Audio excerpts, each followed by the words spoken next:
All right, so everyone has their happy place, right? Whether it's your childhood home or your childhood bedroom, or either it's a good, a place that you loved as a kid growing up that you always went on vacation, right?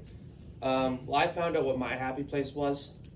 It was a chilly December night in 2021, and sorry, I got one of the worst news I've ever had in my life. My cousin died in a car crash when she was 18 years old. She was a senior in high school. I was a junior in high school. So I've never felt more empty as a person, as a family member. And I knew that a couple days later, I had a basketball game. I was a junior in high school on the varsity team. And I asked my family if I really wanted to play in this game or I wanted to be there with my family. And after the talks I had with my family, I decided to play in the game. And from there, I played in that game. I actually dropped a season high, 10 points, not a lot, but I dropped a season high that night, and it was all for my cousin Jenna. She was one of the most outgoing people I know. She was so kind, respectful.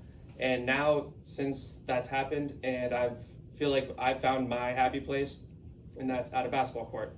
I've been around basketball my entire life. I love the sound of the squeaking shoes, even though many people may not like that. I love the sound of the fans cheering for me on.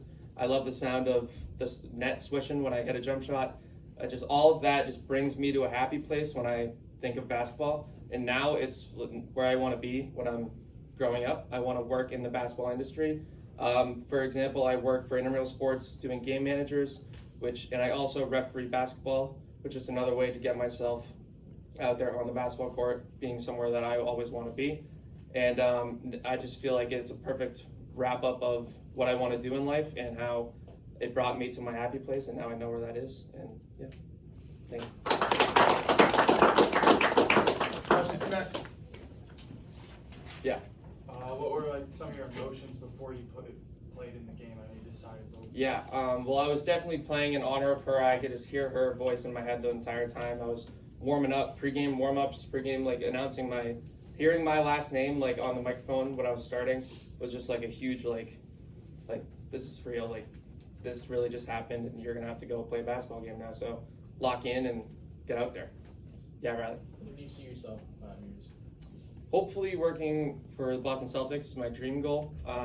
I've said before I would like to be a sports broadcaster. That's my original goal, but anything in a basketball team operations, like that would be ideal. Yeah, Bo?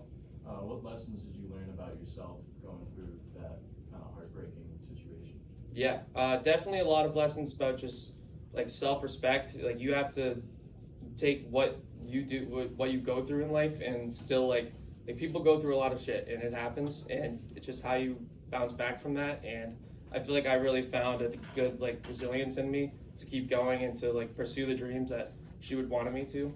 So yeah, Kyle.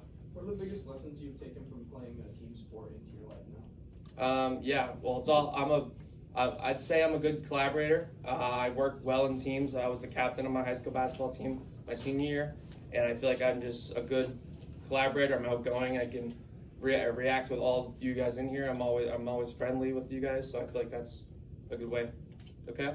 If you were a TV character or like a movie character, like which one would you be? Which one like describes you the best? I'll say Happy Gilmore because he may not be the most look like the greatest golfer of all time, but we all know from the movie that he was the greatest basketball player, golfer of all time. And I feel like I may not seem like the greatest basketball player, but I consider myself pretty good. So you see you guys in intramural playoffs, whoever plays. What is one thing that you recognize that you take for granted?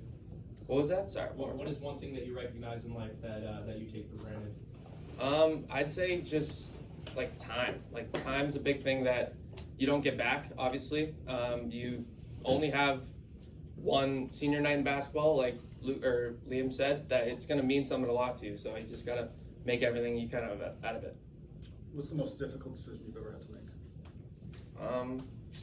I would say playing in that game because I knew that my family needed me. My little brother, her older sister, Jenna's older sister, and older brother, and just her family around me just needed us to be together. And I felt like I was with them for the first couple days after, and I just felt like it was time that I did something that I was going to make me happy. And I feel like that was playing basketball, and that happened, yeah. And what are you most proud of? I'd say I'm most proud of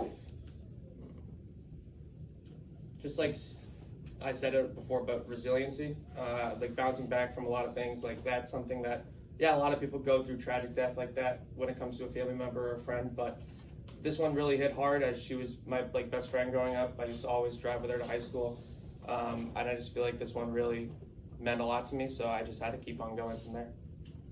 Good job, Nick. Thank you, guys.